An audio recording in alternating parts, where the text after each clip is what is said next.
कालच्या ब्लॉग वरून तुमच्या लक्षात आलंच असेल की आज आहे आमच्या प्रणीलचा बर्थडे.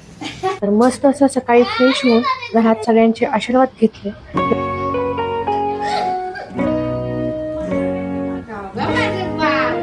नंतर म्हटलं विहारात पण भेट द्यावी, कारण महापुरुषांचे आशीर्वाद सुद्धा घ्यायलाच पाहिजे.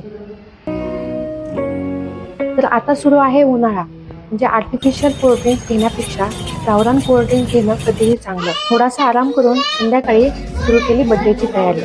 तर बर्थडे निमित्त सगळ्या लहान मुलांनी मस्त असा डान्स केला आहे. नंतर सगळ्यांनी ऑप्शन करून घेतलं. बर्थडे छोटासा घरातल्या घरातच करायचा होता, म्हणून फक्त सासरचे, माहेरचे आणि आपले शेजारी यांनाच बोलवलं होतं. ऑप्शन झाल्यावर केक कट करून घेतला. मुलांना गिफ्ट ओपन करायची इतकी घाई झाली होती. कोणी कोणी काय काय दिले हे पाहिलं. पुढच्या ब्लॉग मध्ये. Bye bye.